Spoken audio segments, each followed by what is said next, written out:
toute la semaine, c'est Alexandre du restaurant Les Enfants Terribles à Bravois qui nous ouvre les portes de sa cuisine. Deuxième recette aujourd'hui autour du foie gras. Qu'est-ce qu'on va faire, Alexandre? Donc aujourd'hui, on va partir sur un foie gras avec une cuisson inratable et facile à réaliser à la maison sans thermomètre. D'accord. Donc écoute, je te laisse me guider. Ouais. Donc tu es parti sur un foie gras, un lobe classique. D'accord. Déveiné obligatoirement. Obligatoirement, c'est sûr que pour éviter toute bêtise et voilà. C'est vrai que comme tu me conseilles de partir sur un produit comme ça. Comme c'est déjà un produit assez cher de base, vaut mieux s'assurer et partir vraiment sur un produit où on a un minimum de travail à faire dessus et comme ça c'est déjà déveiné, c'est bien fait. D'accord, c'est sécurisé. Voilà. Donc là on va juste séparer les deux lobes, le gros et le petit. On va juste aussi l'ouvrir un tout petit peu. Tu l'ouvres. On l'ouvre. Faut pas oublier de le sortir un peu à l'avance parce que quand il est trop froid, en fait, on a du mal à le travailler et il va se casser. D'accord. Donc là, ensuite, pour les peser, on est sur pour une base de 500 grammes. Oui, donc là, c'est un lobe de 500 grammes. Un lobe de 500 grammes. Donc on a 5 grammes de sel et 1,5 g de poivre et 35 grammes de Porto. D'accord. Voilà. Donc, ce qu'on fait, c'est qu'on va mettre le sel et le poivre directement dans le Porto. Voilà, pour justement commencer à diluer le sel, pour éviter qu'il y a des amas de sel à un seul endroit et qu'on se retrouve avec un foie gras très salé à un endroit et pas à l'autre. Pas assez sur l'autre. Tu me conseilles de le choisir comment le foie gras? Enfin voilà, quelques conseils pour le déjà, donc déveiné, j'ai compris. Donc, déveiné. Français, forcément, nos producteurs en ont besoin.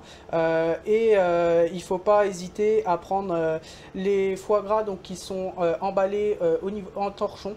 Que le plastique, pareil, on essaye d'éviter tout ce qui est plastique. Voilà. Penser à la planète, c'est bien aussi. Voilà. Quoi, si chacun s'y met, on arrivera à faire quelque chose. Hop, donc là, tu verses donc ta marinade, en gros, enfin ta préparation directement sur le foie gras. Directement. Hop. Après, on va le retourner. Oui. Et ça a besoin de mariner un petit peu? Combien de temps? Donc là, l'assaisonnement, il est préférable de le faire la veille. Une fois qu'on a mariné la veille, on va venir faire notre ballotine le lendemain. Voilà. Donc là, on a juste à le retourner pour que vraiment, il soit vraiment mariné des deux côtés. Voilà. Et donc là, c'est bon, on va le laisser mariner tranquillement et on le façonnera ensuite, quoi. C'est ça. Mais nous, on ne va pas attendre 24 heures. Eh non, j'ai prévu le coup et en fait, on en a un déjà qui est déjà mariné depuis hier. Et qu'on va façonner. Voilà. Ça marche. Donc voilà, au bout de 24 heures, on a ça. Pareil, toujours le sortir un tout petit peu à l'avance pour qu'on puisse le travailler. Voilà. Et donc là, tu vas tirer du film pour pouvoir faire ta ballotine. Exactement. Donc dans cette ballotine, étant réunionnais, je ne peux pas passer outre que de mettre un petit peu de vanille. Vanille qui vient directement de la Réunion. On va pour le coup faire un petit mariage de l'île de la Réunion et du sud-ouest. Et régulièrement, tu as des produits comme ça qui viennent justement de l'île de la Réunion dans tes recettes. Est-ce que, tu vois, instinctivement, c'est tellement en toi que tu es obligé de rajouter la petite touche Alors, instinctivement, si je m'écoute, oui, je mettrai un peu de la Réunion dans tout. Mais c'est vrai que on essaye aussi de varier parce qu'on n'est pas non plus un restaurant réunionnais. Mais j'essaye de mettre des petites touches vraiment subtiles dans ma cuisine et voilà, sans que ce soit non plus trop… D'accord. Donc ça veut dire que la région nancéenne et l'île de la Réunion, ça fonctionne bien en cuisine? Ça marche pas mal. La Lorraine et la Réunion, ça marche pas mal. C'est vraiment quelque chose… comme vous avez des produits pas mal non plus. Ouais, le mariage se fait bien. Le mariage se fait bien. Donc, donc là, on va récupérer nos lobes. Donc tu mets l'un au-dessus de l'autre. L'un au-dessus de l'autre. On essaye de le reconstituer. D'accord. Tu essayes déjà de façonner quelque chose. Voilà. Là. Okay. Et donc là, on va qu'à le rouler. L'idée, c'est de faire vraiment un beau un beau roulé pour avoir vraiment un foie gras. Oui, qu'après à la découpe, ça soit rond, que ça soit esthétique. esthétique. Ce soit esthétique. Donc, hop, oui, puis le fait de bien le serrer aussi, ça te permet de ne pas avoir d'espace perdu, quoi. Exactement. Et aussi, il ne faut pas qu'il y ait, donc pour la cuisson, il ne faut pas qu'il y ait d'eau qui entre à l'intérieur. Donc tu préfères par sécurité le doubler. Le doubler. Donc on a un premier film. On en avait même deux. Hein. Même deux, en fait, c'est pour la longueur. Ouais. Et en fait, le deuxième, c'est pour la sécurité. Voilà. Donc là, c'est bon.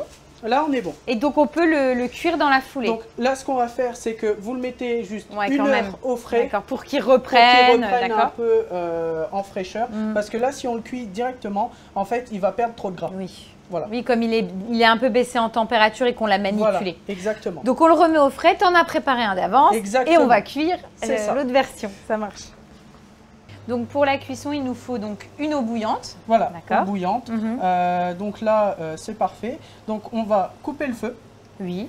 Mettre notre ballotine dedans. D'accord. On va juste mettre un poids au-dessus pour que tout le foie gras soit immergé. Et après, en fait, donc là, on va mettre un timer. Combien de temps? Là, comme c'est une petite ballotine, on va partir sur 7 minutes. Ok. Si on a des plus gros foie gras, on va dire jusqu'à 1 kg, on sera sur 10 minutes. Et tu as préparé donc une glaçante avec du sel, c'est ça? Avec de l'eau, des glaçons et du sel. Donc en fait, le sel permettra à la température de l'eau de chuter et d'être en dessous de zéro. D'accord. Donc au bout de 7 minutes, je le sors et je le mets tout de suite au frais, quoi. Enfin, au glacé. Ouais, voilà, ça marche. Ça, exactement. Okay.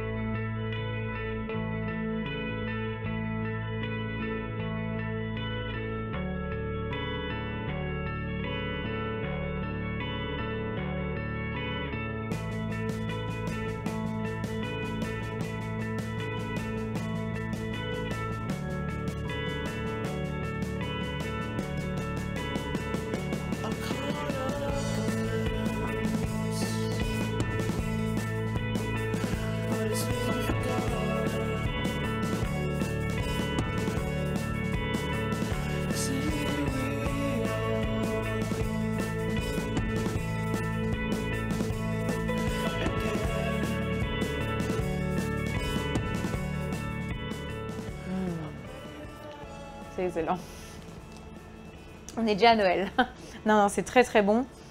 La cuisson est parfaite, il y a beaucoup de goût. J'aime bien la petite touche de vanille comme ça. Donc non, ça reste une belle recette, inratable, très pratique. Et voilà, on est sûr de ne pas se louper, c'est ludique, c'est facile, on le fait la veille, c'est vraiment parfait, quoi. Après, le petit conseil, c'est on peut le laisser, on peut le faire 3-4 jours à l'avance. C'est même mieux. Ouais, c'est même mieux. En fait, le foie gras, il va maturer et il va se corser en arôme et voilà. D'accord, super. Prochaine recette. Donc ensuite, on va partir donc sur un poulet suprême de poulet fermier contisé à la truffe.